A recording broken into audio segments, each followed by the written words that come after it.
apoio. Gratitude Engenharia. Inspirar vidas. Transformar histórias. Definidos os confrontos da fase 16 avos da Copa do Brasil e, para a frustração geral, pelo menos aqui em casa, o Bahia não vai pegar o Sport de Recife. Não vai ser dessa vez que vamos nos vingar de vocês. Viu, Luiz Heitor, torcedores do Sport? Mas, brincadeiras à parte, o Bahia pegou o Volta Redonda. Volta Redonda que foi um intruso nas semifinais do Campeonato Carioca. Foi o único dos times pequenos que conseguiu passar de fase lá no estadual do Rio. Pegou o Fluminense nas semifinais. Surpreendeu no jogo de ida. Venceu. Mas na volta, meus amigos, aliás, entre um jogo e outro, teve o confronto em que o Volta Redonda eliminou o Atlético de Goiás da Copa do Brasil. Aconteceu o inesperado. Uma saraivada do time do Fernando Diniz para cima do Voltaço, 7-0. Mas o Volta Redonda conseguiu feitos importantes no Campeonato Carioca, ganhou do Vasco, ganhou do Fluminense 2 vezes, porque ganhou do Fluminense além da semifinal também na primeira fase, acabou perdendo os confrontos para Flamengo e Vasco da Gama, mas fez uma competição bastante razoável para o nível de investimento do time do interior do Rio de Janeiro, que já tinha chegado na reta final do Campeonato Brasileiro da Série C no ano anterior, capitaneado pelo técnico Rogério Corrêa, que não é aquele zagueiro que fez sucesso no Atlético Paranaense, chegou a ser campeão brasileiro, não. Esse cara tem uma carreira inusitada, foi um dos melhores jogadores do mundo no futebol de 7 e tem aí tido um relativo sucesso nessa carreira como treinador. No final do ano passado, teve contrato renovado até o final dessa temporada com Volta Redonda e se manteve no cargo, apesar da eliminação tanto quanto vexatória no campeonato estadual. O Volta Redonda permeou o noticiário do Bahia nesse início de ano por conta do interesse do tricolor no artilheiro, um dos artilheiros do Campeonato Carioca, o Lelê, que acabou indo para o Fluminense. Esse jogador não vai enfrentar o Bahia porque as diretorias de Fluminense e Volta Redonda chegaram a um acordo para que ele fosse liberado já para treinar com o tricolor carioca visando o Campeonato Brasileiro. Mesmo assim, ele já não ia jogar, porque o jogo está marcado para o dia 12 de abril e o contrato dele com Volta Redonda se encerra no dia 11. Se encerraria no dia 11. Dito tudo isso, na minha modesta opinião, com todo respeito à Volta Redonda, é obrigação do Bahia eliminar o Voltaço na Copa do Brasil. Você concorda comigo, Ivan Marcos, ou você tem receio do time do Rogério Corrêa? Darina, eu acho que concordo com você. É a obrigação do Bahia passar. Não foi um dos piores adversários, nem na questão técnica e nem na questão de viagens, né? Volta Redonda está ali bem próximo à capital carioca, então a viagem para o Rio de Janeiro, voo direto, né? E dali para Volta Redonda, para o estádio Raulino de Oliveira, é uma viagem tranquila.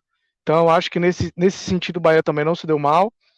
E assim, esses times que fazem bons estaduais, por mais que o Volta Redonda vá disputar o Campeonato Brasileiro da Série C, a maioria desses times estaduais perdem os seus melhores valores ao final dos campeonatos estaduais, né?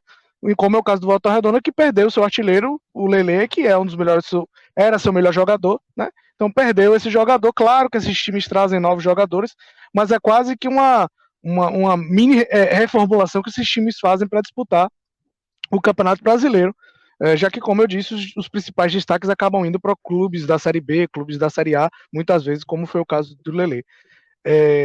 Acho que dentre os outros, dentre os adversários, você queria o Sport, eu falei que o Sport, o Bahia podia pegar na próxima fase, ainda pode pegar, claro, o Sport pegou um adversário do mesmo nível que ele, para mim, que é o Coritiba, então esse confronto ainda pode sair nas oitavas de final, caso os dois passem.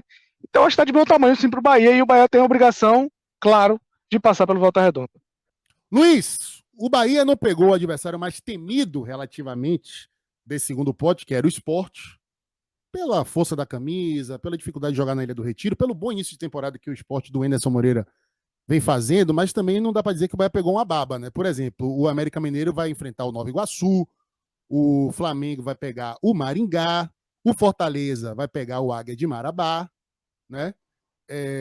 Mas também não dá para dizer que o Voltaço é um adversário a ser temido pelo Bahia. E outra coisa também que eu queria que você comentasse, foi a fuga do Bahia de uma viagem continental, que aconteceria, por exemplo, se o Bahia pegasse um dos 3 times paraenses ainda na disputa. Aliás, viu? Que vergonha pro futebol da Bahia. O futebol da Bahia só tem um representante nessa fase da Copa do Brasil, enquanto o futebol do Pará, tem 3. E aí, Lula? Então, que bom que escapamos dessa viagem. Né? Hoje o aeroporto de Salvador oferece poucos voos diretos para locais distantes, né? Tem muito voo direto para São Paulo, para Rio, né? Recife, mas vai ficando distante, vai sumindo os voos diretos, que torna as viagens longuíssimas, cansativas, complicadas em termos de logística, né?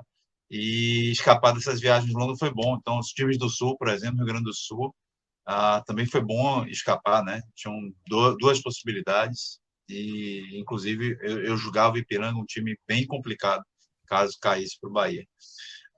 Então, dito isso, Rio de Janeiro excelente, voo direto, do Rio de Janeiro até Volta Redonda, dali é um pouco mais do que Feira de Santana, deve dar ali uns 120 quilômetros, 150 quilômetros, não sei direito, mas dá mais ou menos isso aí. E outra coisa muito boa, que é o Raulino de Oliveira, o estádio, é muito bom o gramado, excelente o gramado, é muito bom, muito bem cuidado. A gente viu isso nos jogos do Fluminense, agora em alguns jogos que eu acompanhei do Campeonato Carioca, e isso também faz com que diminua a quantidade de problemas que o Bahia poderia ter numa eventual partida contra um time de menor expressão ou de um time do interior, que a gente sabe a maioria das condições de gramados Brasil afora, fora das capitais. Ô Lula, então dessa vez não vai poder ter a desculpa da má qualidade do relvado. Do relvado, não. Muito boa a qualidade, muito boa mesmo. Lula, vamos agora pro Baíves do canal Dari no Senna. Não é a primeira vez que o Bahia vai enfrentar o Volta Redonda na Copa do Brasil, não é verdade? Exatamente. É a segunda vez, em 95, tinha enfrentado também. E olha lá, 0-0 na ida, 0-0 na volta em Salvador e 7-6 nos pênaltis, amigo. Eu estava lá, foi em Pituaçu esse jogo, lembro muito bem, na início de temporada, a Bahia começou a jogar em Pituaçu naquela temporada, a Fonte Nova está passando por uma reforma grande, né, que envolvia inclusive reforma de gramado. Se eu não me engano, foi a reforma que fez a nova tribuna de imprensa também, né, foi toda reformada. E o Bahia passou uma temporada e meia jogando em Pituaçu. E esse foi um dos primeiros jogos, eu lembro de estar lá na arquibancada. Também lembro assim, de ser uma das primeiras disputas de pênaltis que eu vi no Bahia depois do campeonato de 88. Então, beleza, viu? Alô, seu Renato Paiva. Prepare a equipa e se ligue, viu? Dessa vez não vai colar a desculpa do relvado. Aprendi. Inscreva-se, ativa as notificações. Eu quero like, eu quero like, eu quero like, eu quero like, eu quero like. E eu quero classificação, viu, Bahia? Valeu, fui!